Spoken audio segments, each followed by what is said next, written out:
एक पीपल का पेड़ था और पीपल का पेड़ के पास एक बांस का झुंड था। एक व्यक्ति अपने हाथ में लोहे का एक छोटा सा औजार लेकर बांस की ओर आ रहा था। बांस ने जब उस आदमी को उस हाथ में औजार लेते हुए आते हुए देखा तो बांस को डर लगा। तो पीपल ने कहा, तुम डर क्यों रहे हो? तो बांस ने कहा, वो आदमी जो मेरी ओर आ रहा है उसके हाथ में लोहे का औजार है, वो मुझे काट सकता है। पीपल ने कहा, डरो मत, वो तुम्हारा कुछ बिगाड़ने वाला नहीं है।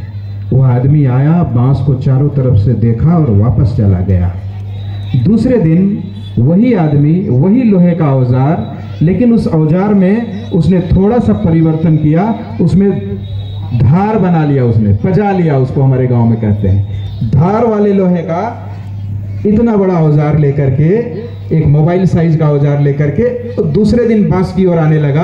बांस ने देखा कि उस औजार में उस दिन धार नहीं था, आज धार है, मतलब काटने का सामान उसके पास, उसके हाथ में है, आज तो काट ही डालेगा। उस दिन ज्यादा डर लगा बांस को। पीपल ने देखा कि आज ये ज्यादा डर रहा है, फिर पूछा, आज तो और ज्यादा डर रहे हो तुम, क्यों?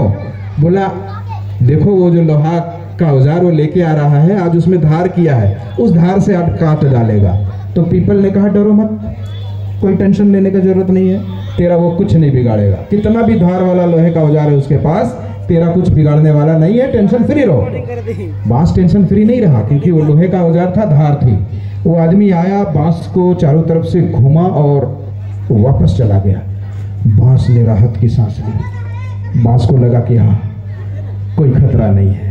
लेकिन तीसरे दिन वही आदमी, वही लोहे का औजार, लेकिन उसमें काम उसने दूसरा क्या किया, एक छोटा सा बांस का टुकड़ा, लगभग 1.5 फीट का बांस का टुकड़ा उसमें लोहे के औजार में घुसा लिया और कंधे में रखकर कुल्हाड़ी बनाकर वो बांस की ओर आने लगा।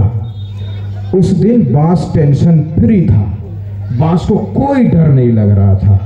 तब पीपल के पेड़ ने बांस से पूछ दिया, आज तुम्हें डर नहीं लग रहा है? तो बांस ने कहा, तुमने तो मेरा डर भगा दिया है।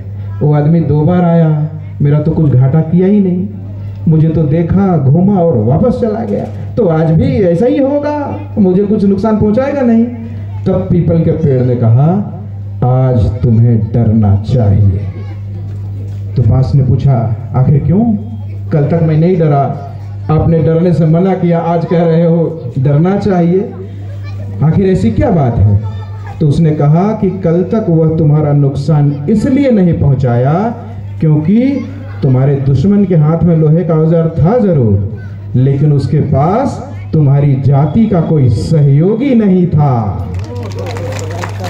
आज बेट के रूप में 1.5 फीट का सड़ा हुआ बांस, बेट के रूप में तुम्हारी जाति का बांस का टुकड़ा तुम्हारे दुश्मन का सहयोगी बन गया है, आज तुम कटोगे। कहानी कुछ समझाता है?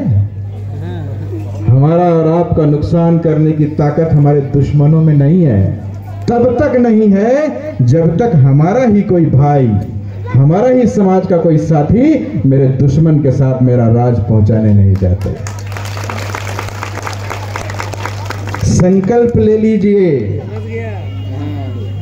संकल्प ले लीजिए कि अगर मुझे मेरे समाज को नुकसान पहुंचाने के लिए कोई दुश्मन बेट बनाना चाहेगा तो हम बेट नहीं बनेंगे।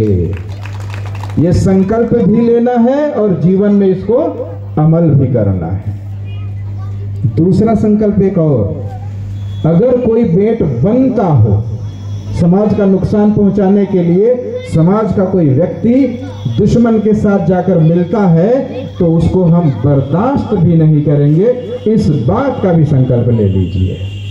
स्पष्ट शब्दों में उनसे कह देना है, कोई दिलदार बन के आए तो दिलदार हम भी हैं, कोई दिलदार बन के आए तो दिलदार हम भी हैं, अगर दुश्मनी रखोगे तो तैयार हम भी हैं। बहुत बहुत धन्यवाद आप सबका, इतना देर आपने मुझे सुना, इतना प्यार दिया। आज मैं, राशन का समय है, राशन के समय में भाषण बहुत दुष्कर होता है, बहुत टफ होता है। इन्हीं शब्दों के साथ अगर आप इजाजत दें तो इतना कहूँगा, थकना थकना नहीं उड़ान अभी बाकी है, थकना नहीं उड़ान अभी बाकी है, ये जमीन खत्म हुआ आसमान अभी बाकी है।